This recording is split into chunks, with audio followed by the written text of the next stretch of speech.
because we are going to start the play in a few minutes from now. Meera, a divine love story. I request you all to please maintain decorum throughout the play. However, if you like any actor's acting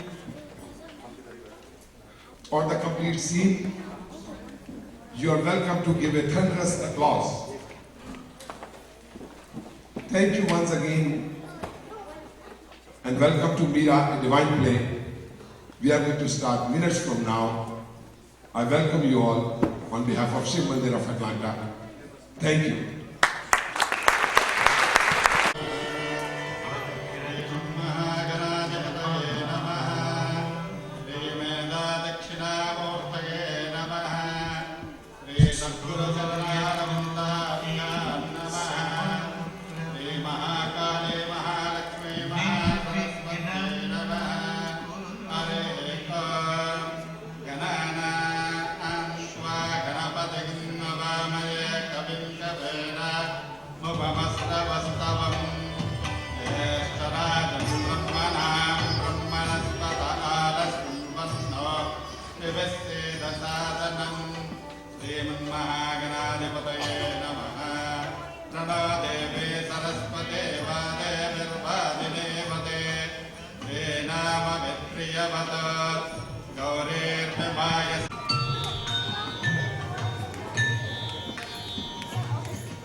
Meerabai, one of the biggest devotee of Lord Krishna, who devoted every second of her life to Lord Krishna. She is also the biggest example of Bhakti Yoga set by a foremost devotee of the Lord. Meera had the beautiful cosmic vision for Lord Krishna. She saw Krishna in trees, in stones, in flowers, thunder, and in all the living and non-living beings. As long as there remains the name of Krishna, the name of Meera will be forever remembered. Meera was born as a princess, but abandoned the worldly pleasures of wealth and luxuries and chose the life of Tyag, Titiksha, and Vairagya. What a marvelous creation of God. What a personality of charm. Let us all join hands together in today's short journey and follow the footsteps of Meera, the lotus flower of love.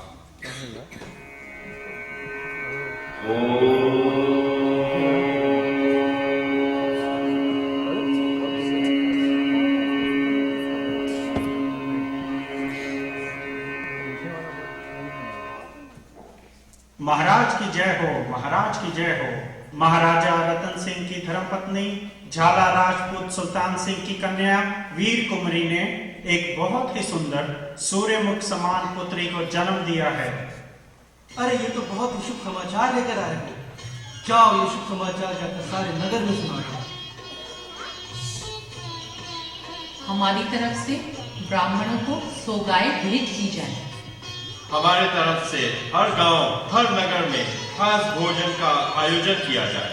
पुत्री का जन्म शुभ लगन में हुआ है, हर तरफ मंगलाचार हो, ऐसा हमारा आदेश है।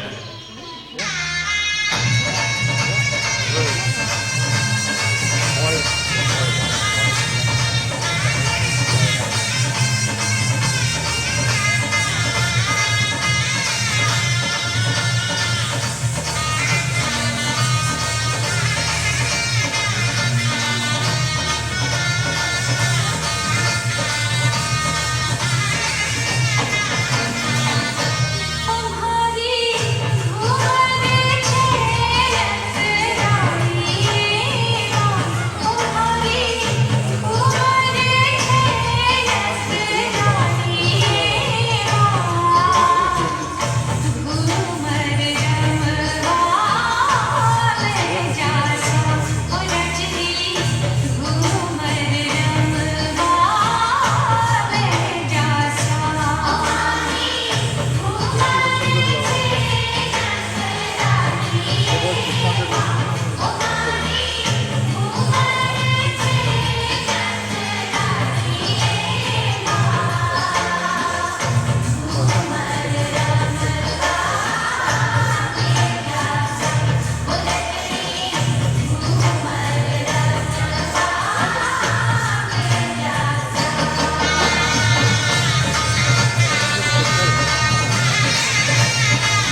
आइए आइए गुरुदेव, आपका स्वागत है। आपका आगमन बहुत ही शुभ अवसर पर हुआ है। हम जानते हैं रतन सिंह, जैसे ही हमने आपके राज्य में कदम रखा तो चारों तरफ हर्षोल्लास देखकर हम जान गए कि वीर कुंवरी की गोद भरी है। आपके प्रांत में जिस रास्ते से हम आए हैं वहाँ का अलौकिक प्रकाश इस बात की पुष्टि करता है कि आपके घर किसी अपूर्व तेजस्वी संतान ने जन्म लिया है। आप तो अंतर्यामी हैं, भला आपसे क्या छुपा है? आइए अपना स्थान ग्रहण करें, जलपान का प्रबंध किया जाए। जरा रुको, अभी नहीं। हमारा यहाँ अचानक तुर्की की धरती पे आना कारणवश हुआ है। कोई अलौकिक शक्ति हमें यहाँ खींच कर लाई है। हम आग्रह करते हैं कि राजकुमारी को लाया जाए। हम उसका मुख देखना चाहते हैं। आज्ञा का पालन हो।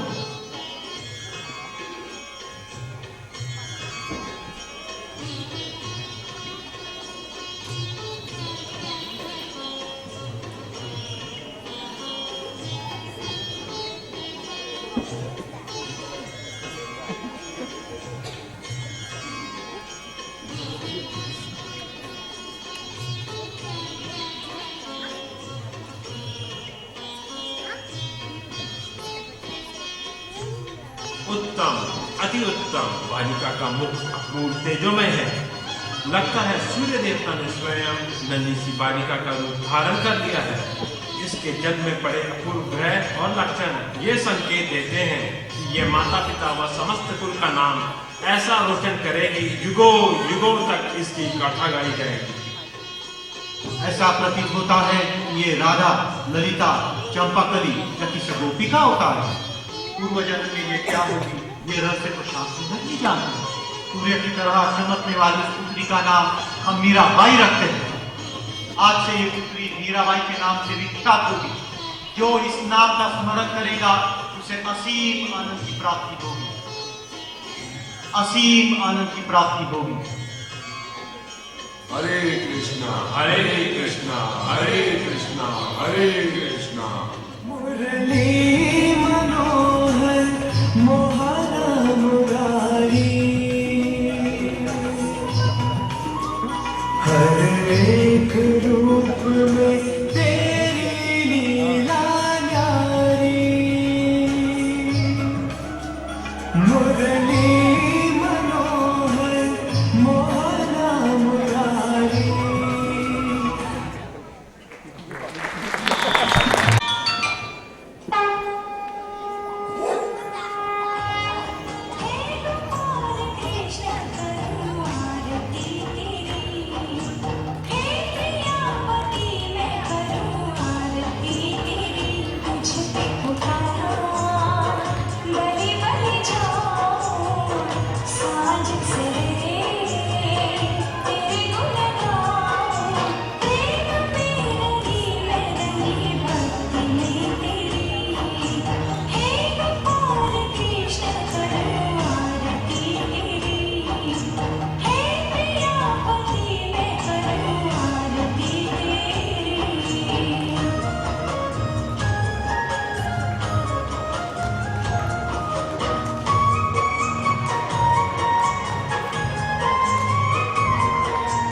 आओ आओ मीरा, ठाकुर जी की पूजा करोगे हमारे साथ?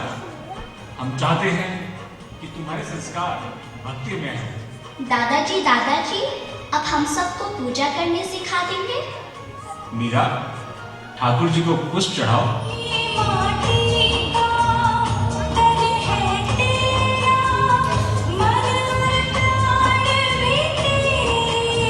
अब ठाकुर जी को तिलक लगाओ। दादाजी फूल क्यों चढ़ाते हैं ठाकुर जी को? क्योंकि फूल प्रभु को बहुत प्रिय होते हैं। भगवान को रिझाने के लिए फूल चढ़ाए जाते हैं। दादाजी, यदि फूल ना हो क्या भगवान रुष्ट हो जाते हैं? नहीं बच्चों, ऐसा नहीं है। प्रभु कभी नाराज नहीं होते। प्रभु को श्रद्धा के साथ कोई फल या वृक्ष से लाया हुआ पत्ता भी चढ़ा दो तो प्रभु स्वीकार करते हैं। और यदि दादाजी घर के बाहर बारिश हो रही हो तो कैसे लाएंगे? तो आंखें बंद करके काल्पनिक रूप से इंद्र देवता के बागीचे से फल ले लेना। दादाजी इंद्र देवता का घर कहाँ है? बता देंगे, फिर कभी बता देंगे। दादाजी मीरा ने कहा था कि नृत्य भी होगा ठाकुर जी के आगे। अवश्य आओ, तुम सब इधर बैठो।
कल्याण हो, खुश रहो।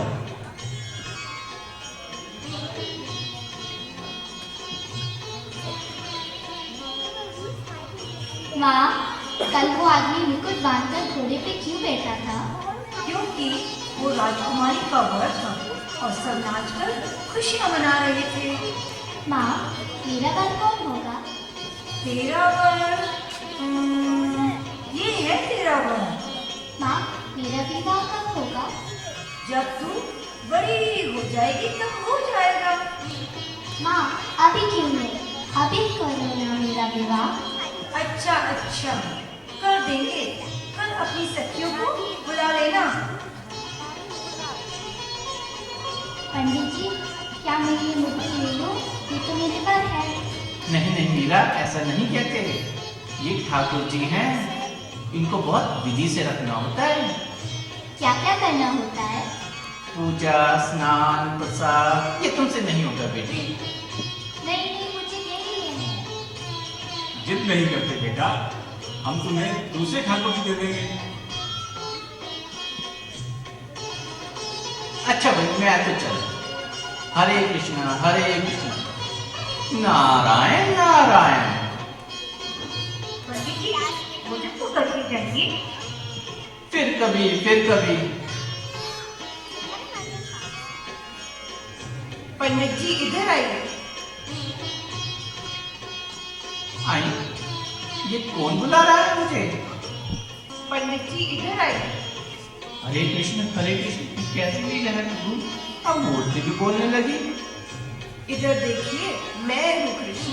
इधर आओ मेरे पास। कौन है आप? अपने ठाकुर जी का नहीं पहचानोगे? दिन रात ठाकुर जी की पूजा में लगे रहते हैं। आज सामने आने पर पहचान भी नहीं गए। पहचानो, मैं कृष्ण हूँ और एक निवेदन करना चाहता हूँ। ये क्या कह रहे हैं प्रभु? आप चाहे तो प्राण मांग लीजिए, कह के तो देखिए प्रभु। पंडित जी, ये जो तुम्हारे झोले में मेरी मूर्ति है, जाकर मीरा को दे दो। ऐसा आदेश है मेरा। जाओ। अवश्य प्रभु, ऐसा ही होगा। अभी जाता हूँ, अभी जाकर मीरा को आपकी मूर्ति देता हूँ।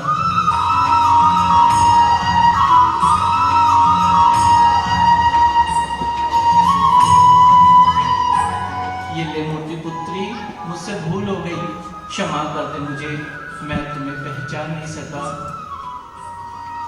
धन्य हो मीरा, तुम धन्य हो, धन्य है तुम्हारी भक्ति। जय श्री कृष्ण, जय श्री कृष्ण। बहुत बहुत धन्यवाद पंडित जी। अब मैं हमेशा हमेशा ठाकुर जी को अपने पास रखूंगी। हाँ पुत्री, जैसा दिल चाहे रखना। अब ये मूर्ति तुम्हारी है, जीते रहो, खुश रहो।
मैंने जब आम तोड़ा तो माली बोला, ठहरो, हम तुम्हारी शिकायत करेंगे। और जब माली तुम्हारे पीछे भागा तो पीछे से मैंने 2 आम तोड़ लिए। मीरा, तुमने कहा था कि आज यहाँ नृत्य भी होगा, कब होगा वो? मीरा, आज सखियों को क्यों बुलाया है? क्या कोई विशेष कारण है? माँ, आज गुरु पूर्णिमा, हम आज नृत्य भजन करके अपने ठाकुर जी को खुश करेंगी। किस गुरु की पूजा करेगी तू? मैं तो अपने गिरधर गोपाल की पूजा करूंगी, वो ही तो इस विश्व के गुरु है।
व्याकुल राधे का मन है, राधे के मन में वो मोहन है, जिस मोहन का श्यामल तन है, मदिरा सागर नयन नयन है, गिरधारी पर कुंज कन्हैया, किसन कन्हैया हंस बजैया, गोकुल के वो है मुरलीधर, राधा झूमे जिनकी लहर, कहती घूमे गिरधर गिरधर, राधा दे गिरधर आए, देखो राधा आए, हाँ गिरधर आए, राधा देखो मुरलीधर गिरधर आए, देखो राधा।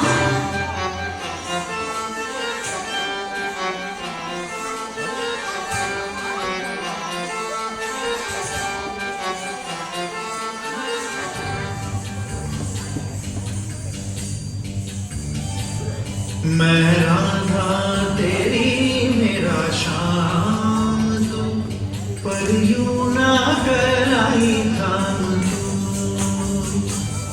मैं राधा तेरी मेरा शाम तू, पर यूं ना कराई काम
और खेत भी नष्ट हो गए थे। ऐसे उठाया था पर्वत, ऐसे।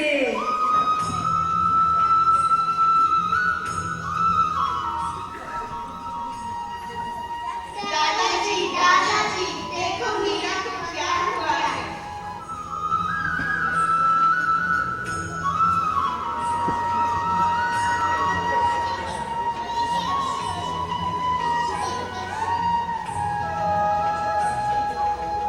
मीरा, मीरा उठो मीरा, मूर्छा त्याग दो मीरा, उठो, मैं आया हूं, तुम्हारा कृष्ण, तुम्हारे ठाकुर जी।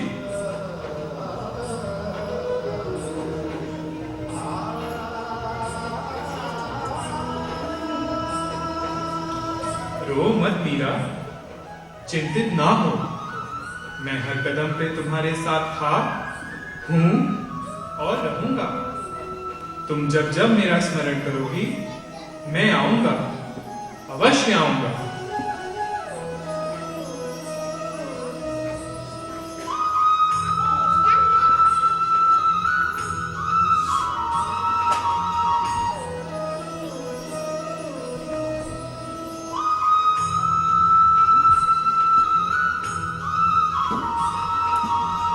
मीरा, मीरा, मेरी बेटी क्या हो गया था?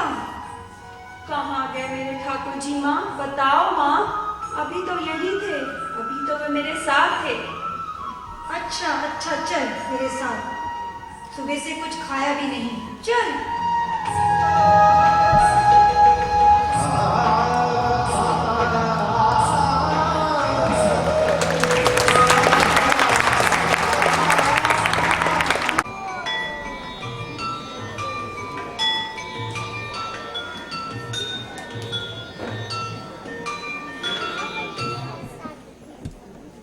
Meera was a delicate young lady with a singular charm, extraordinary beauty and marvel. It is extremely difficult to find a parallel to this personality. As she grew up, she entered the journey of her life amidst various difficulties. What we are going to see next is how she underwent various ordeals with undaunted courage and determination.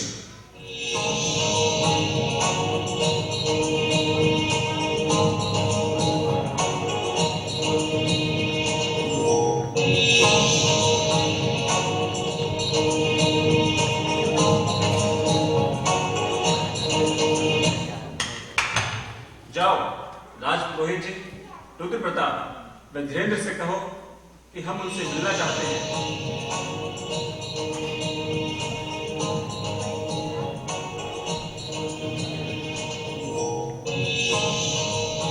कल्याण हो। आज हमें यहाँ अचानक बुलाने का क्या कारण है राजन? सब कुशल मंगल तो है ना? आज हम आपसे मीरा के विवाह के बारे में चर्चा करना चाहते हैं। आप तो जानते ही हैं कि मीरा शुक्ल पक्ष के चंद्रमा की तरह बड़ी हो रही है। हमें उसके विवाह की चिंता रात दिन लगी रहती है। आप कुछ बोलते क्यों नहीं? मैं जानता हूँ कि मीरा विवाह योग्य हो गई है, पर उसकी श्याम सुंदर से लगन और प्रेम देखकर आनंद होता है। आप भी सही कहते हैं, शादी जहाँ कहीं भी हो, दुख और चिंता मीरा को छू भी न सके। क्या आपने मीरा से कभी इस बारे में पूछा है कि उसका क्या विचार है? भला उससे क्या पूछेंगे? उसके तो गिरिधर में प्राण अटक गए हैं। भला अविवाहित बैठी रहेगी सारी उम्र? क्या स्त्री जाति के लिए ये बात निंदनीय नहीं? केवल मीरा के संतुष्ट रखने से क्या होगा? लोगों का मुंह थोड़े भी बंद किया जा सकता है। मैं कहती हूँ, ऐसी बात में बेटी की भला कोई राय पूछनी पड़ती है? जो भला वर मिले, जब मिले वहाँ उसके हाथ पीले कर दो। फिर भी राजपुरोहित जी जो कह रहे हैं वही उचित होगा।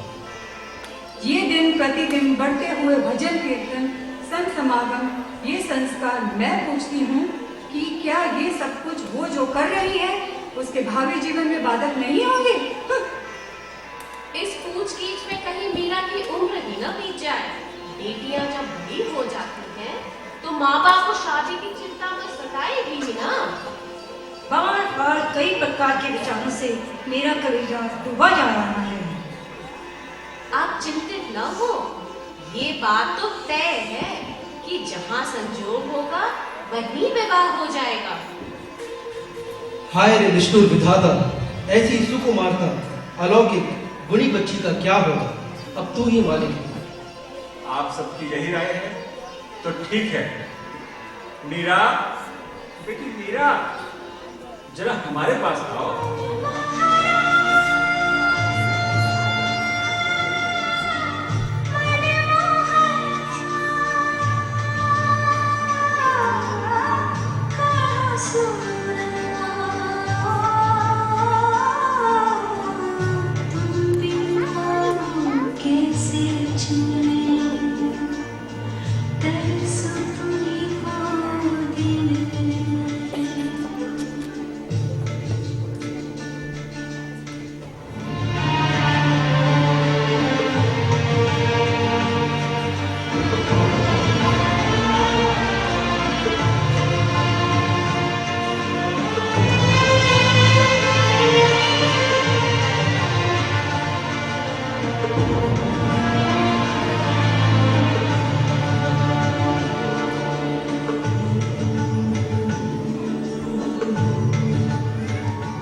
कैसी हो मीरा?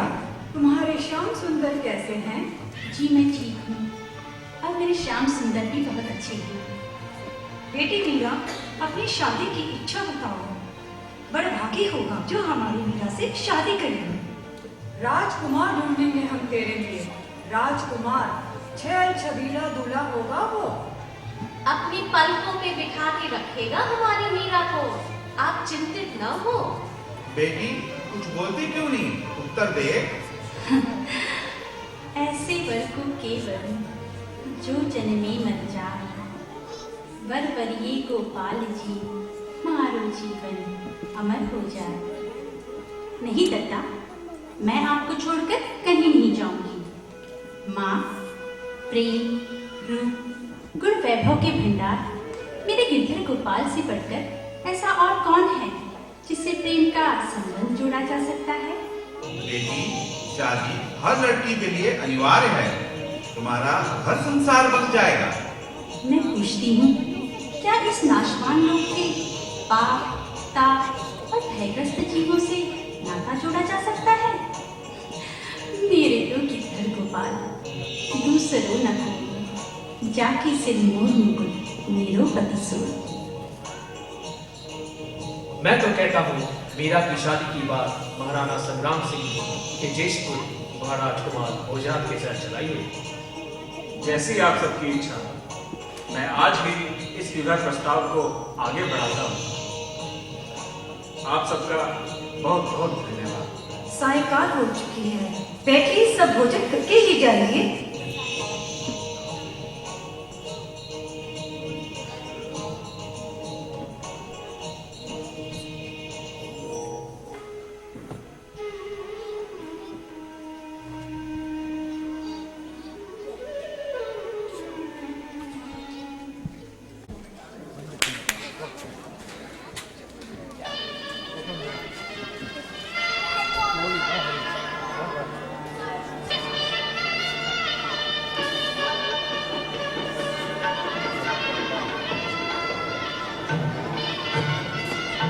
सुनो सुनो सुनो सुनो सुनो सुनो, मीरा के विवाह पर कुल सिसोदिया परिवार पधार चुका है। उनका स्वागत कीजिए, उनका स्वागत कीजिए।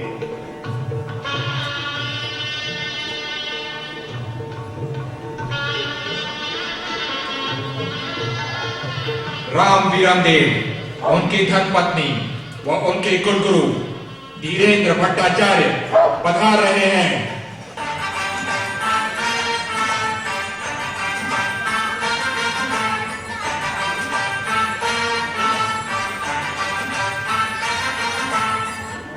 विश्वविख्यात सूर्य वंश के घराने से राजा कन्वर सिंह अपनी धर्मपत्नी गायत्री देवी के साथ पधार रहे हैं।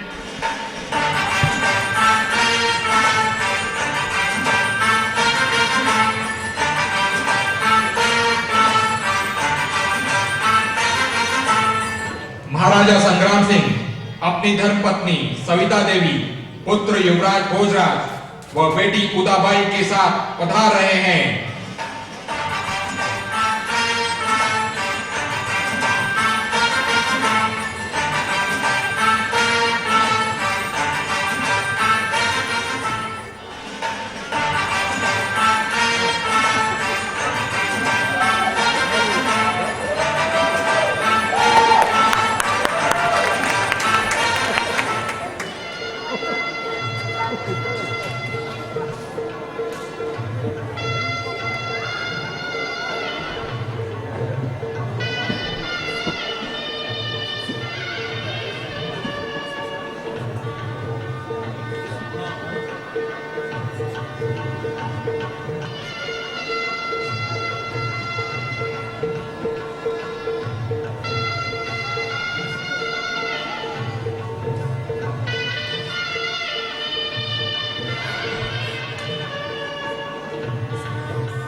यदि आप सबकी आज्ञा हो तो विवाह की रीतियां आरंभ की जाए। देवी, ये वरमाला युवराज के गले को पहनाना है।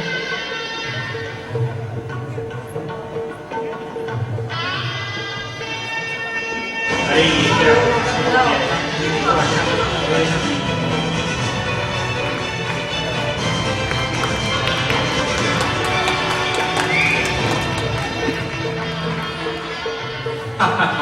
कोई बात नहीं, दूसरी माला दीजिए।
कोई अप्सरा स्वर्ग से धरती पर आ गई हो।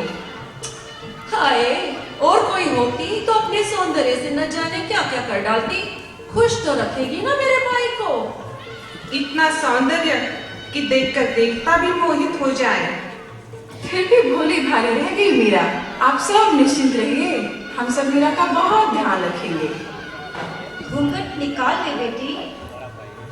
नहीं माँ, घूंघट की बात क्यों? देख लेने दो ना जी भर के मुझे मेरे सुंदर वर को। जब वो हमेशा हमेशा के लिए मेरे हैं, मैं उनकी, तो फिर ये पर्दा कैसा? वैसे भी पर्दा करके शादी का मजा आधा रह जाता है। अरे मैं तो कहती हूँ ये पर्दे का रिवाज पुराना हो चुका है। ठीक कहती हैं आप। ये घूंघट का ही तो परिणाम है जो जीव जन्म जन्म तक अपने स्वामी से बिछड़ा रहता है। आप तो बहुत ही नए विचारों वाली लगती हैं। क्या मीरा ढाल सकेगी अपने आप को आपके विचारों में? हुक्का ठंडा हो गया हमारा, नया हुक्का बना कर लाओ। अब खड़े खड़े हमारा मुंह क्या ताक रहे हो? जाओ।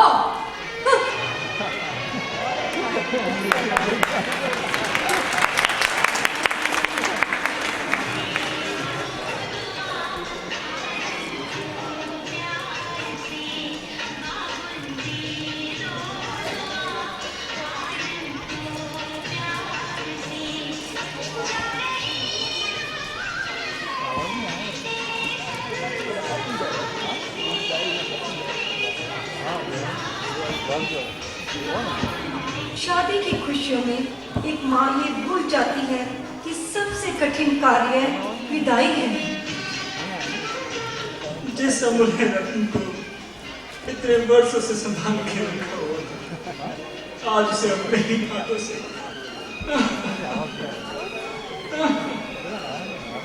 मीरा, तेरे गुणों से ये महल हमेशा जगमगाते रहे।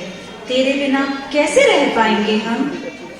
अब तो मीरा हमारी हो गई है, अब हमारे महल जगमगाएंगे। तेरा सुना चांकस देख देख कर मैं अंधी हो जाऊंगी। मत रो माँ, धैर्य रखो। इस विवाह के विरुद्ध मैं कभी नहीं बोली। जो होना था वो हो चुका। अब एक ही आखिरी बार आपसे कुछ मांगती हूँ। मुझे अपने गिरिधर गोपाल को साथ ले जाने की अनुमति दें। हाँ बेटी, पर याद रहे, सबसे पहले पति को प्रसन्न रखना, सास ससुर की सेवा करना, फिर कुछ और।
मीरा, आज हम बहुत प्रसन्न हैं। लगता है इस दुनिया की सारी खुशियां हमारे कदमों में स्वयं चलकर आ गई हैं।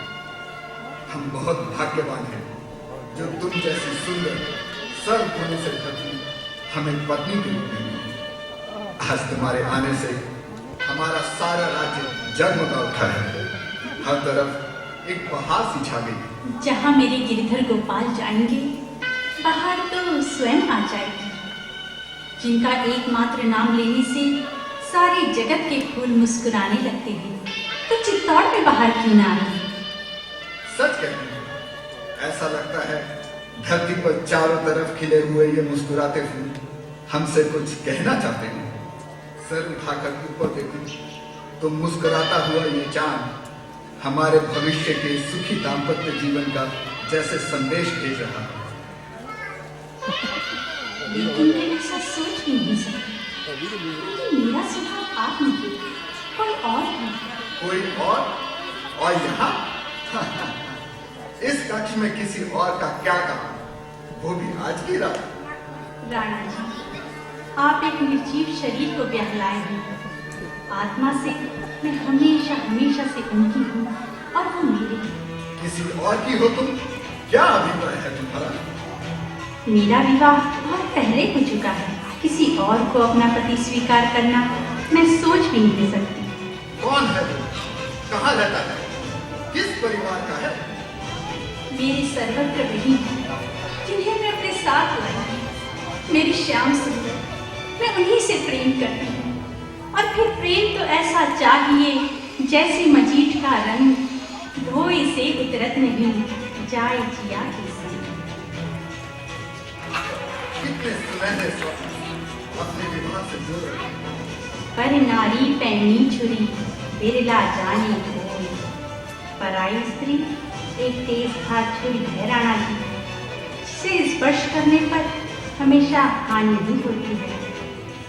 मैं सब कुछ त्याग करके भी आपको खुश न रख पाऊंगी। ये तुम्हारी बातें हमारी समझ से बाहर है।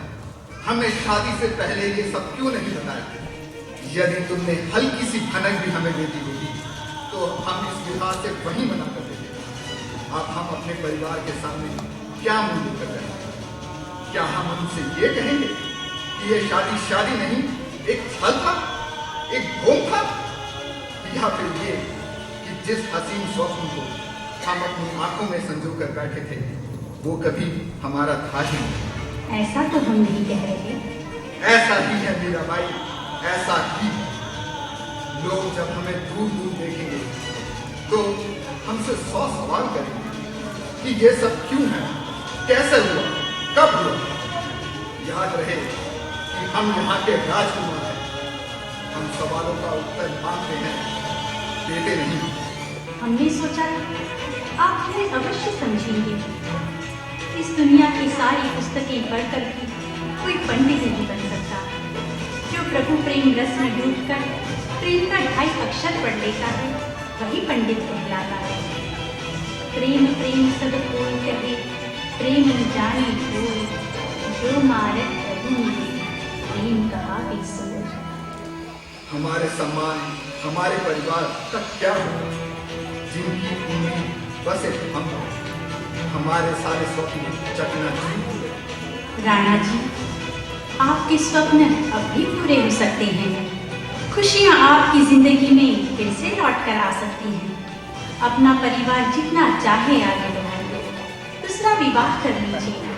मैं आपका ये फैसला अपने सिर आंखों पर रखूंगी। आप चिंतित मात्र भी चिंतित न हों।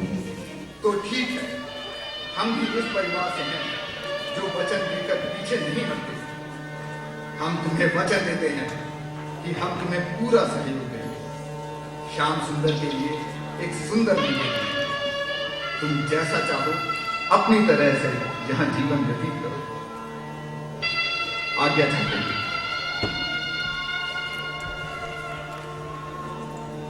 बेटी, ये क्या सुनने में आ रहा है? तू अपने पति को स्वीकार नहीं करना चाहती? बेटी, तेरी शादी हो चुकी है, अपने प्रेम को पहचान। प्रेम तो मैं करती हूँ अपने वर से, क्योंकि कृष्ण मेरे वर है।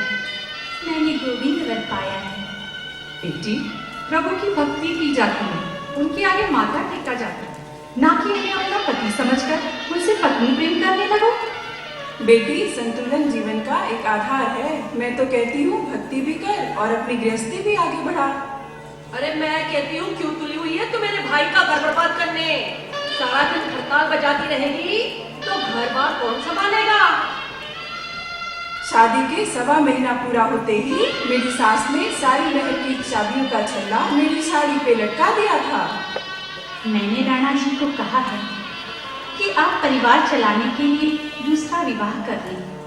अरे जब पर स्त्री के साथ ही मेरे भाई को रहना था तो तू लाल जोरा पहनकर क्यों आई? हाय हाय, क्या होगा युवराज का? कैसे काटेगा अपनी आयु? दुनिया वालों आप ही बताओ। रोने धोने से क्या होगा उदाबाई? लगता है मायके की यादें मीरा का अभी तक पीछा नहीं छोड़ा है। धीरे धीरे सब समझ जाएगी। कितनी भोली लगती है भी तो अभी नादान। मेरे प्राण, मेरे सर्वत्र, सब कुछ श्याम सुंदर है। मैं आपके आगे हाथ छोड़कर विनती करती हूँ, मुझे मेरे ठाकुर जी के चरणों में पड़ी रहने दीजिए। भक्ति के सागर में डूबकर ही सुख के सागर की प्राप्ति होती है। काला अक्षर भैंस बराबर, क्या कहना चाहती है तू? परिवार की मर्यादा के लिए मनुष्य ने अपने आप को बिगाड़ लिया है। क्या होगा जब वह बिना सत्संग यहाँ से चला जाएगा और धरती पर उसे फिर जन्म लेना होगा।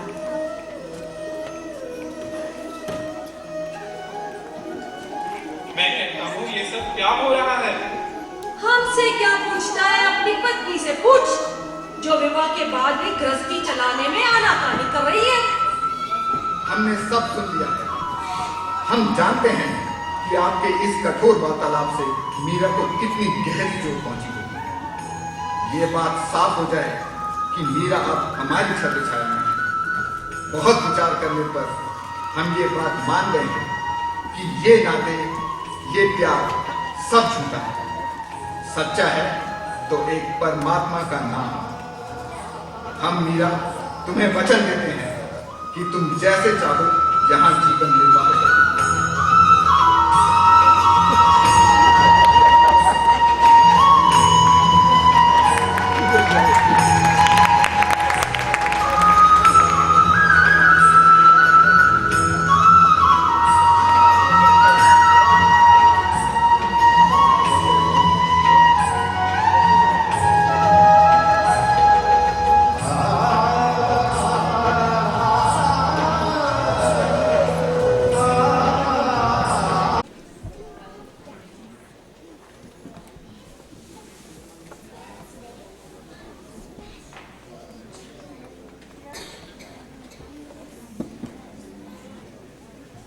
Just like the situation of the world changes constantly, so did Mira's life.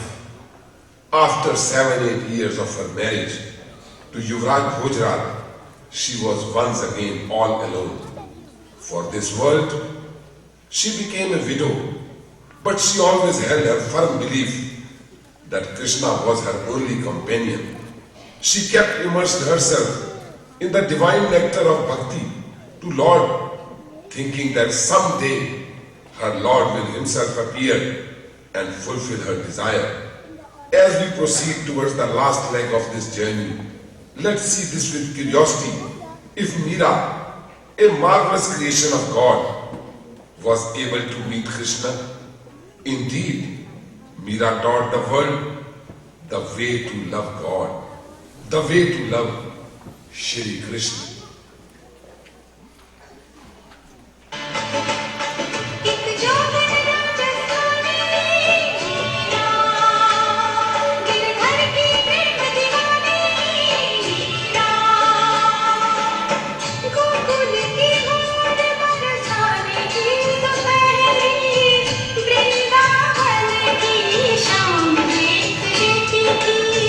कौन सा भजन मेरा नैन में लगा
जीवन साथी के बिना जीवन व्यतीत कर रही हो?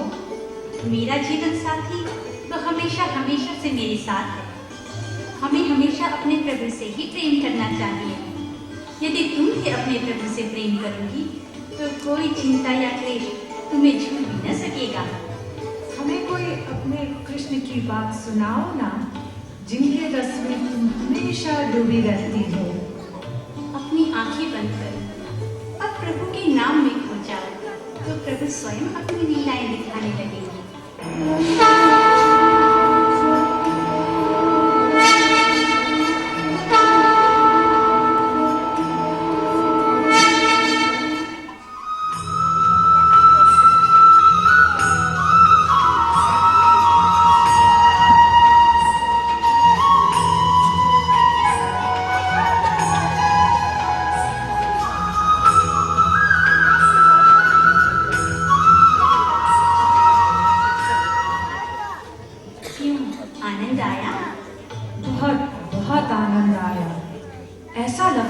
जैसे आकाश मार्ग के रास्ते किसी मधुबन में पहुंच गए हैं और वहां गोपियां कृष्ण भगवान के साथ नृत्य कर रही थी। तुम्हारे कृष्ण कभी तुमसे मिलने आएंगे? अवश्य। जानती हो, ये मिलने बिछुड़ने का वियोग राधा को भी सहना पड़ा था। बताओ ना कैसे वियोग सहना पड़ा था?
बहुत प्रसन्न लग रही हो राधा, कोई कारण है क्या?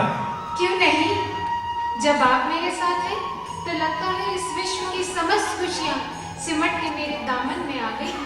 राधा, आज मैं तुमसे कुछ कहने आया हूँ। नहीं, कुछ भी ना कहो कान्हा। आप इस शरद पूर्णिमा की सुंदर रात का स्वागत करें। उन फूलों को देखो कान्हा, कैसे मुस्कुरा रही है, जैसे वो आज अपने पूरे यौवन पर हो। राधा, जो बात आज मैं तुमसे कहने आया हूँ, वचन दो कि तुम आंसू ना बहाओगे। ऐसी क्या बात है कान्हा? मेरा दिल बैठा जा रहा है, कहो ना, मैं तुम्हें वचन देती हूँ। मैं जा रहा हूँ राधा, एक कठोर सफर पर, अपने कर्तव्य का पालन करने। क्या कह रहे हो कान्हा? मेरे प्राण जा रहे हैं। मैं तुम्हारे दुख को समझता हूँ राधा, हमेशा हमेशा यहाँ ना होकर भी मैं तुम्हारे साथ रहूंगा। दुख की सीमाओं से निकलो राधा, ये प्रेम, ये लीलाएं, सुख दुख कुछ भी स्थिर नहीं है। कलेजा भी चीरते हो और आंसू भी नहीं बहाने देते। जानती हो, मैंने तुमसे वचन क्यों दिया था? क्योंकि तुम्हारी आंखों से गिरा हुआ एक आंसू राधा मेरा पथ बदल सकता है, इस सृष्टि का संतुलन बिगाड़ सकता है। मैंने सोचा था कि ये मिलन, ये लीलाएं हमेशा हमेशा यूं ही चलती रहेंगी। इस विश्व में कुछ भी स्थिर नहीं है राधा, कुछ भी अपना नहीं है। जो प्राणी को अपनी आंखों से दिखता है वो उसका है ही नहीं, और जो वो नहीं देख सकता वही उसका अपना है। स्थिर है तो बस सिर्फ एक प्रभु का नाम। ये बड़ी बड़ी बातें करना कहाँ से सीखा तुमने कान्हा? ये बड़ी बड़ी बातें नहीं है राधा, ये तो मानव के लिए सबसे सरल बातें हैं, जिसे वो पूरी आयु बीत जाने पर भी नहीं समझ सकता और फिर दोबारा जन्म लेता है। तुम भी इस ज्ञान को समझ लो राधा, तो कोई दुख, कोई चिंता तुम्हें छू ही न पाएगी। अपना ध्यान रखना राधा, मैं तुम्हारे पास तुमसे मिलने फिर आऊंगा, अवश्य आऊंगा राधा। अवश्य आऊंगा।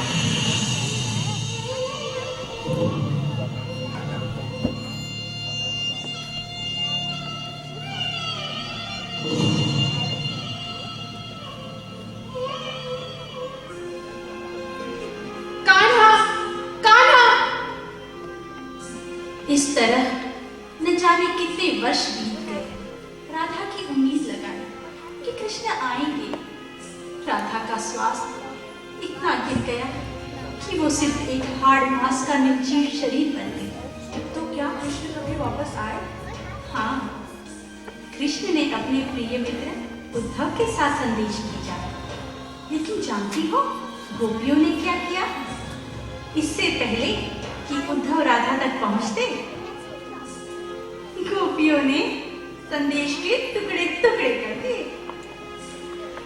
उद्धव राधा को देखकर बहुत विचलित हुआ। जैसे कृष्ण ने बताया था उसके विपरीत, न वो चंचलता न मुस्कुराहट। जब जाते हुए उद्धव ने राधा से संदेश पूछा तो राधा बोली,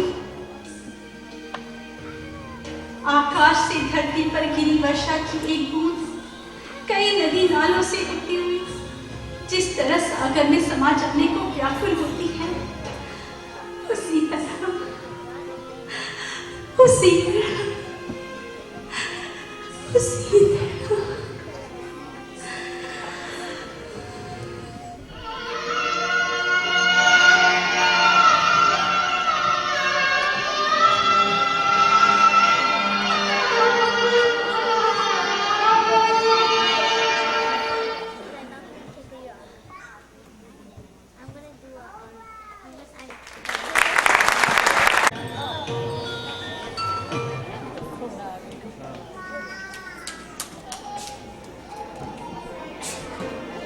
जैसा कि आप सब जानते हैं कि इस नए निर्मित राज्य में भजन गाना, संतों का आना जाना, मूर्ति पूजा इत्यादि हमें तनिक भी पसंद नहीं।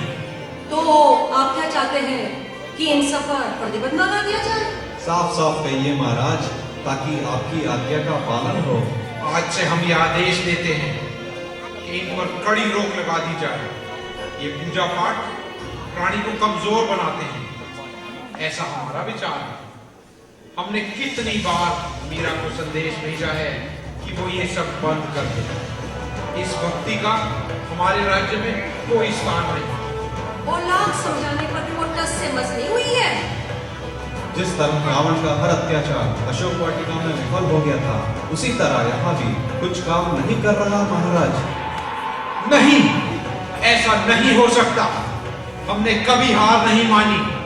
जिस काल कोठरी में वह भूखी प्यासी रह रही है, जल्द ही उसका अहंकार टुकड़े टुकड़े हो जाएगा। कुछ शक्ति तो है महाराज उसकी भक्ति में, वरना हम पूछते हैं, वरना क्या उदाबाई?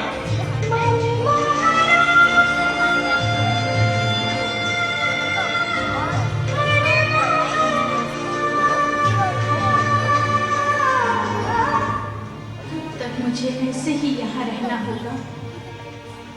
क्या यहाँ से जाने का कोई रास्ता नहीं है? एक सरल रास्ता मीरा, महाराज का कहना मान लो, त्याग दो अपना हट, बस।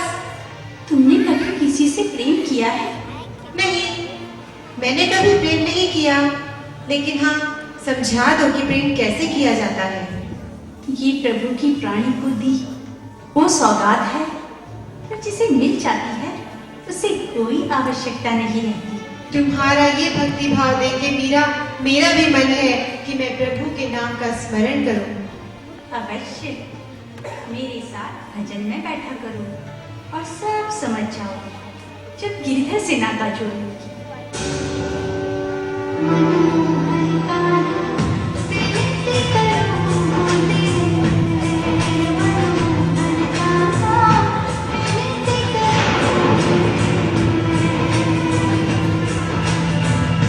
Oh